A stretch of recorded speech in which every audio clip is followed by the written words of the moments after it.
Assalamu alaikum students, my name is Saima Nasrullah. I am your computer teacher. Today we will start to revise it. First we will introduce our book, how to attempt its paper. Okay, first we will introduce book, that is Computer Science Class 9th. ये PTB की book है. There are 5 chapters in the book: problem solving, binary system, network, data and privacy, designing website. So student, there are 5 chapters in this book. हमने one by one in chapters को revise करना है. ठीक है, हमने क्या करना है, हमने सबसे पहले ये देखना है कि इसका पेपर कैसे आता है, पेपर में हमने पेपर को सॉल्व कैसे करना है. This is a paper. मैंने आपको एज अ मॉडल इस पेपर को लिया है. Look at the paper. First question number 2, 3 और 4 जो है शॉर्ट क्वेश्चंस का पार्ट है.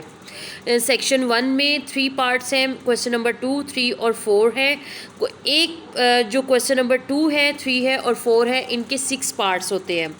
6 पार्ट में से आपने 4 पार्ट्स को चूज़ करना होता है. हर क्वेश्चन जो है वो 2 मार्क्स का होता है. उसके बाद जो 2, 3 और 4 है, इनको ऐसे ही आपने अटैम्प्ट करना होता है. नेक्स्ट है सेक्शन बी. सेक्शन बी में 3 क्वेश्चंस होते हैं. ये लॉन्ग क्वेश्चन होते हैं और इनमें से आपने कोई से 2 क्वेश्चंस को अटैम्प्ट करना होता है. और ये एक क्वेश्चन जो है वो 8 मार्क्स का होता है. क्वेश्चन नंबर 1 जो है MCQs का होता है और क्वेश्चन नंबर 1 में 10 MCQs होते हैं जिनको आपने अटैम्प्ट करना होता है. Let's start our first unit, that is problem solving. ये जो डिस्कशन है, जितना भी हमने रिवीजन करनी है, अपने चैप्टर को रिवाइज करना है, ये स्मार्ट सिलेबस से रिलेटेड है. इसमें मैंने वही कॉन्सेप्ट्स लिए हैं जो कि आपके स्मार्ट सिलेबस में हैं. नंबर 1 है problem solving. Number 1 problem solving steps हैं. There are different concepts. Problem solving steps एक लॉन्ग क्वेश्चन में आता है. सबसे पहले हमने क्या करना है, डिफ़ाइन अ प्रॉब्लम. प्रॉब्लम को डिफ़ाइन करना है. अंडरस्टैंडिंग द प्रॉब्लम, प्रॉब्लम को अंडरस्टैंड करना है. Planning a solution, define candy solution and then selecting the best solution. Okay students, problem solving step एक लॉन्ग क्वेश्चन है. उसके फर्दर तमाम पार्ट्स ये जो आपके सामने हैं बुलेट्स में राइट किए गए हैं, ये इसके फर्दर पॉइंट्स हैं. ये शॉर्ट क्वेश्चंस में भी और लॉन्ग क्वेश्चन में भी आता है. अगर ये लॉन्ग क्वेश्चन में क्वेश्चन आए तो वो लिखेंगे right down the problem solving steps. तो आपको डिटेल में इन तमाम पॉइंट्स की डिटेल राइट करनी होगी. ओके, मैंने आपको जैसा कि बताया, फर्स्ट स्टेप जो है हमारा प्रॉब्लम सॉल्विंग स्टेप्स है. ठीक है, प्रॉब्लम सॉल्विंग स्टेप्स में वो इसको एज अ लॉन्ग क्वेश्चन भी समटाइम ऐसा आता है कि पेपर में आ जाता है. ठीक है, वो क्या पूछेंगे, एक्सप्लेन प्रॉब्लम सॉल्विंग स्टेप्स. तो आपको पता होना चाहिए डिफाइन अ प्रॉब्लम. ठीक है, understanding a problem, then they can ask you planning a solution, defining candy solution and last one is selecting the best solution. तो ये तमाम पॉइंट्स जो हैं आपको उसमें राइट करने पड़ेंगे. 8 मार्क्स का क्वेश्चन आएगा वो आपको और आपने उसमें एक्सप्लेन करना होगा. बट अगर हम बात करें डिफाइन प्रॉब्लम सॉल्विंग स्टेप्स की, in order to solve a problem it is important to follow a systematic approach. In the following we will discuss different steps that we can follow to solve a problem. मतलब कि किसी भी problem को solve करने के लिए कुछ steps होते हैं जो कह रहे हैं कि हम लोग फर्दर डिस्कस करते हैं. सबसे पहले जो हमने पॉइंट डिस्कस करना है वो है define a problem. Defining a problem means के डिफ़ाइन करना प्रॉब्लम के प्रॉब्लम है क्या. बेसिकली एक वेल डिफाइंड प्रॉब्लम जो है वो ऐसी होती है जिसमें कोई भी गलतफहमी ना हो. ठीक है, क्लियर हो और वाज़िया तौर पर उसका गोल भी क्लियर हो, मतलब कि मंजिल कि उसको सॉल्व करके हम उसका सलूशन फाइंड आउट कर सकते हैं. Given a problem statement, first we need to see rather the problem is defined well or not. If the problem is not well defined, then we can use one of the following strategies to define the problem. Okay कहते हैं कि सबसे पहले जब किसी problem को हम solve करना शुरू करते हैं तो प्रॉब्लम का हमें पता होना चाहिए कि प्रॉब्लम क्या है, उसको डिफ़ाइन कैसे करना है. लेकिन अगर प्रॉब्लम डिफ़ाइन नहीं है तो हम डिफरेंट स्ट्रेटजीज़ देखेंगे जो कि फाइंड आउट करेंगे हम लोग कि किसी भी प्रॉब्लम को डिफ़ाइन करने के लिए. नंबर 1 पॉइंट है gain background knowledge, use guesses, draw a picture. Students, यहाँ पर एक शॉर्ट क्वेश्चन आता है most of the time, write down the strategies to define the problem. वो नेम भी पूछ सकते हैं, name strategies to define a problem, और sometime they can ask gain background knowledge या गेस यूज़ गेसेस या ड्रॉ अ पिक्चर। ठीक है, ये तीनों जो पॉइंट्स हैं वो डिस्कस कर सकते हैं अपने शॉर्ट क्वेश्चंस में। मींस के स्ट्रेटजीज़ के नेम जो है वो शॉर्ट क्वेश्चंस में आते हैं। सम टाइम ऐसा होता है डू यू नो में या रिमेंबर में, ठीक है। Most of the time objective या MCQs में मोस्ट ऑफ द टाइम ये पॉइंट्स आ जाते हैं, ठीक है। तो इन्हें भी डिस्कस करना ज़रूरी है। नेक्स्ट है understanding a problem. It is important to understand the problem before jumping into the solution of the problem. ठीक है, यहाँ पे वो कह रहा है कि ये बहुत इंपॉर्टेंट है किसी भी प्रॉब्लम को अंडरस्टैंड करने के लिए, बजाय फर्स्ट उसमें उसको सोल्यूशन ढूंढने की बजाय उसको अंडरस्टैंड करना ज़रूरी है। A clear understanding of a problem make it easier to solve and help to save money, time and resource. Understanding of a problem usually include identification of 5 Ws। Means कि किसी भी प्रॉब्लम को identify करने के लिए हमें 5 Ws जो हैं उनका मालूम होना, उनके बारे में जानना बहुत ज़रूरी है। 5 Ws कौन कौन से हैं? सबसे पहले है what, who, why, when, where. Means कि व्हाट का मतलब क्या, प्रॉब्लम है क्या, हु किससे वो बिलोंग करती है, वाई क्यों है वो प्रॉब्लम, ठीक है, व्हेन और वेयर। व्हेन का मतलब कब और वेयर का मतलब वेयर का मतलब है कहाँ और व्हेन का मतलब कब। ठीक है, हमें ये अगर हमें ये पता होगा तो हम किसी भी प्रॉब्लम को जो है वो सॉल्व कर सकते हैं। नेक्स्ट अगर हम पॉइंट देखें, प्लानिंग अ सॉल्यूशन। ठीक है, ओके, प्लानिंग अ सॉल्यूशन क्या है? After analysing a problem we formulate a plan that leads us toward the solution.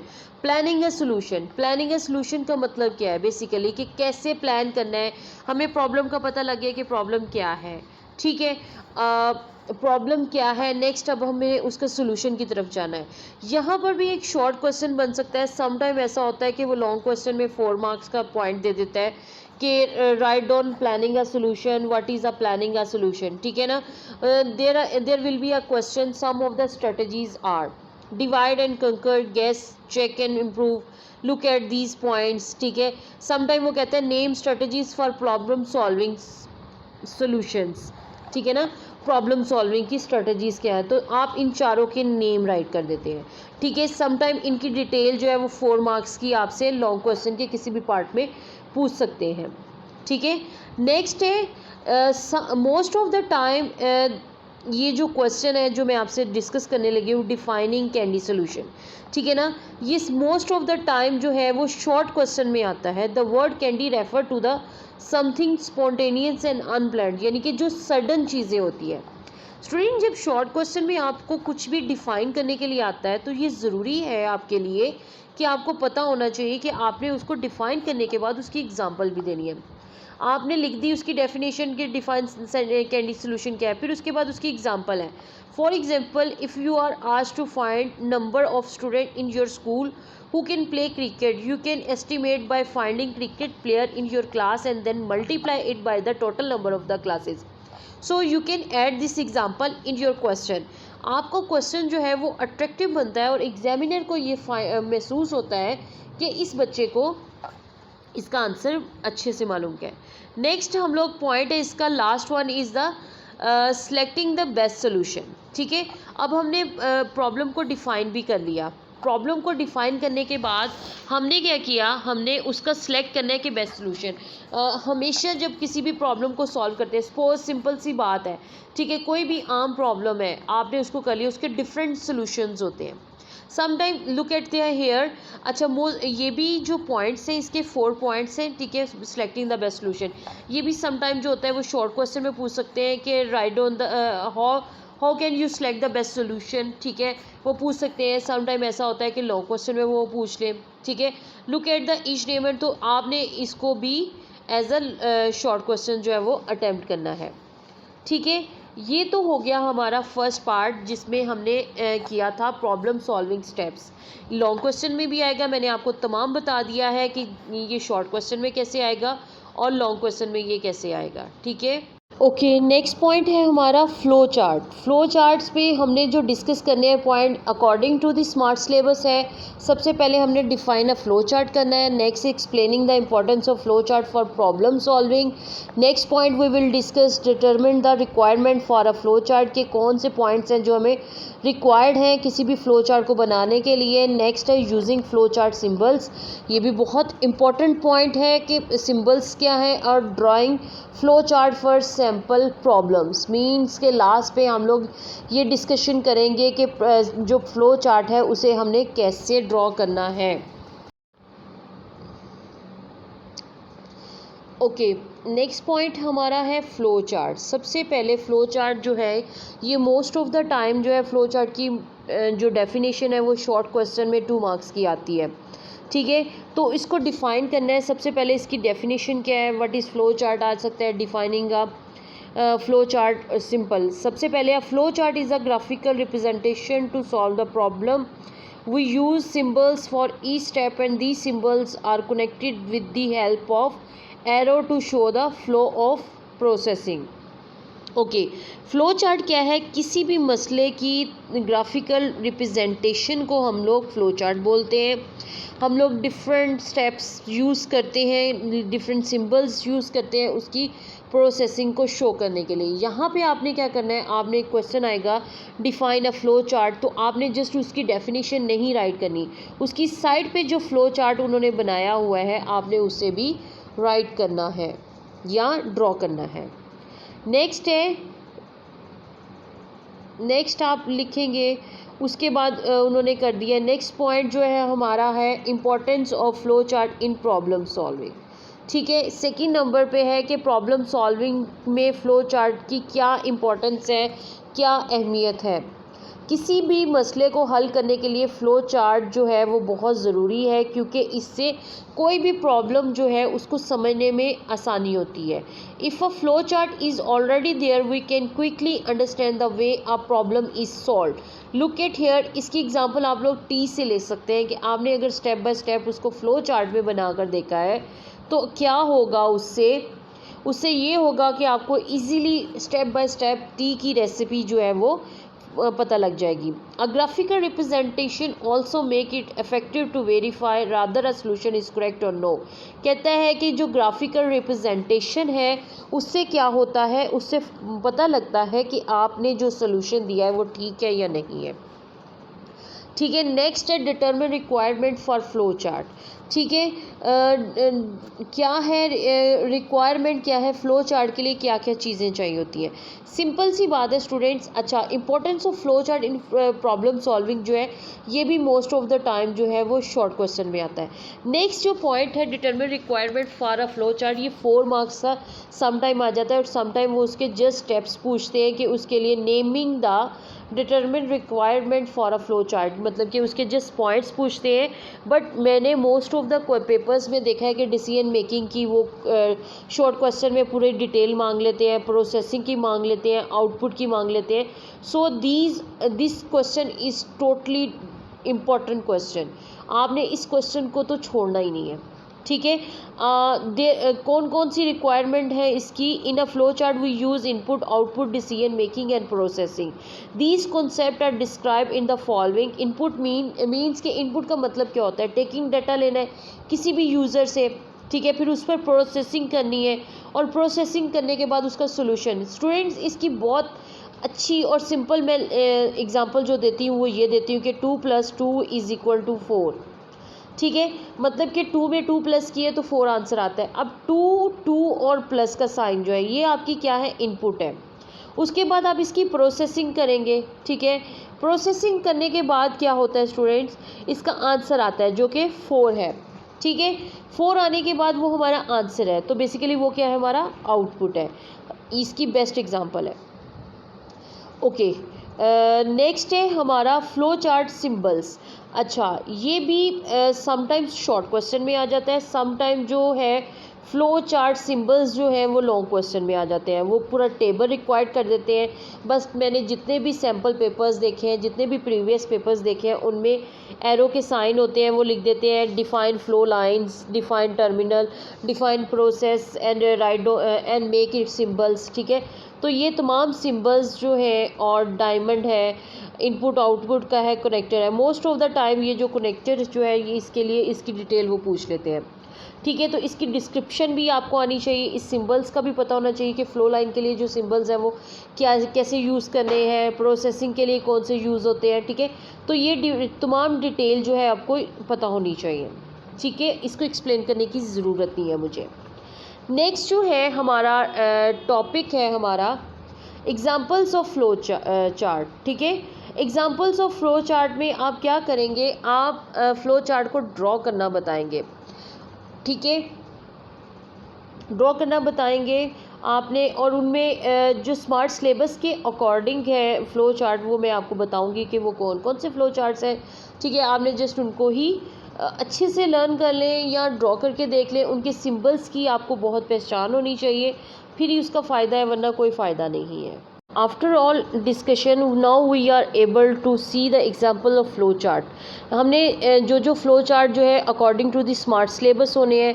Number 1 पे हमने डिस्कस करना है to convert Celsius to Fahrenheit temperature, to find plain the interest on an amount, to find the area of parallelogram, to determine rather a given number is odd और even, to display the larger one out of the 3 given unequal number, and last one is to input 5 values one by one and determine if the given value is odd or even।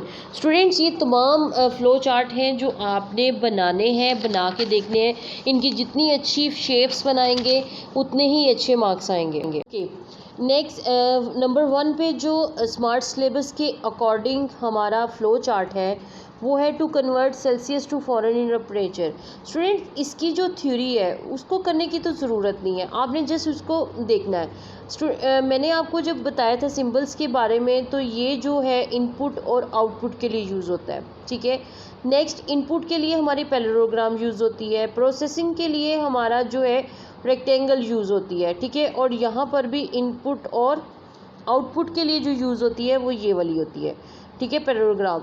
आपने इनको correct बनाना है, अच्छी सी इनकी shapes बनानी है। इनकी shapes को बिल्कुल भी रॉन्ग नहीं करना, क्योंकि आपको पता है कि सम टाइम ये ऐसा होता है कि कोई छोटा सा फ्लो चार्ट जो है वो शॉर्ट क्वेश्चन में दे देता है, सम टाइम वो 4 मार्क्स का जो है वो लॉन्ग क्वेश्चन में आ जाता है।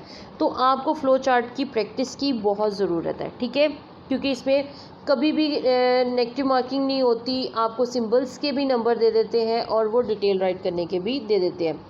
नेक्स्ट है इसमें सारे फ़्लो चार्ट नहीं है। ठीक है, 2 नंबर पे और 3 नंबर पे जो फ़्लो चार्ट है वो हम नहीं डिस्कस करेंगे। नंबर 4 पे जो हमारा फ़्लो चार्ट है to find the plain the interest on an amount, आपको प्लेन इंटरेस्ट फाइंड आउट करने का फॉर्मूला पता होना चाहिए। वो है amount multiply rate by 100 multiply year. ठीक है, आपने जस्ट उसको राइट करना है, और अगेन सेम जो फ़्लो चार्ट है आपने उसको इसी शेप में बनाना है स्टूडेंट्स, इसी शेप में। ठीक है, नेक्स्ट है हमारा नेक्स्ट पेज पे है हमारा जो फ्लो चार्ट नंबर है 6, वो हमने बनाना है to find the area of parallelogram. Area का फॉर्मूला पता होना चाहिए, बेस मल्टीप्लाई हाइट। ठीक है, अगेन फ्लो लाइन का ख्याल रखना है, आपने इन फ्लो चार्ट को बनाना सीखना है। नेक्स्ट है 7 नंबर पे जो है to determine rather a given number is odd और इवन। ठीक है, ये भी हमारा एक फ़्लो चार्ट है।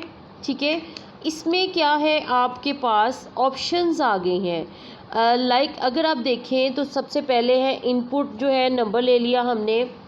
REM रिम का मतलब है रिमाइंडर। N क्या है, वो नंबर है जिसका हमने क्या फाइंड आउट करना है कि वो ऑड नंबर है या ऑड नंबर है या even. Students, even number find out करने के लिए क्या है कि नंबर को, किसी भी नंबर को, वो नंबर कोई भी नंबर है, सपोज़ वो 10 भी हो सकता है, 12 भी हो सकता है, 15 भी हो सकता है। मोड 2 का मतलब है उस नंबर को 2 पे डिवाइड करेंगे आप, अगर तो उसका आंसर रिमाइंडर जो है वो 0 आ जाए तो फिर वो देखें इस साइड पे बनेगा, वो print n number is even होगा। और अगर वो रिमाइंडर छोड़ता है, कोई भी नंबर 1 2 3 4 कोई भी आता है, तो वो कौन सा नंबर होगा, ऑड। ठीक है, ये आपने फ्लो चार्ट ऐसे ही बनाना है। इसके लिए ये जो डिसीजन का है साइन, इसको आपका करेक्ट होना ज़रूरी है। नेक्स्ट है हमारे पास to display the larger one out of 3 given number. ठीक है, अब जैसे फर्स्ट सिंपल था फ्लो चार्ट जो था, नेक्स्ट फर्दर उससे थोड़ा कॉम्प्लिकेटेड हो गया और नेक्स्ट वन इज़ उससे भी ज़्यादा कॉम्प्लिकेटेड हो गया। अब इसको क्या करना है, आपने सबसे पहले स्टार्ट बटन लिया, इनपुट लिया, ठीक है, लार्जर नंबर है एन नॉट, एन वन अगर लार्जर है, ठीक है, तो हम उसको लार्जर वन को प्रिंट आउट कर देंगे, और अगर वो नहीं है तो फर्दर हम क्या करेंगे कि एन टू को लार्जर नंबर असाइन कर देंगे। मींस के कंपैरिजन है कि अगर एन वन जो है वो लार्जर नंबर नहीं है तो एन टू को कर लेंगे। अच्छा, इस फ्लो चार्ट को बनाने के लिए उन्होंने 2 मेथड्स यूज़ किए हैं, या तो ये वाला मेथड कर लें या ये वाला कर लें। But student again I am telling you कि आपके साइन करेक्ट होने चाहिए, अदरवाइज़ आपका फ्लो चार्ट बनाने का कोई फ़ायदा नहीं है। नेक्स्ट फ्लो चार्ट नंबर 9 और 10 आपके इंक्लूड नहीं है। ठीक है, 11 जो है सेम इसी तरह है, 11 को भी आपने ऐसे ही ड्रॉ करना है।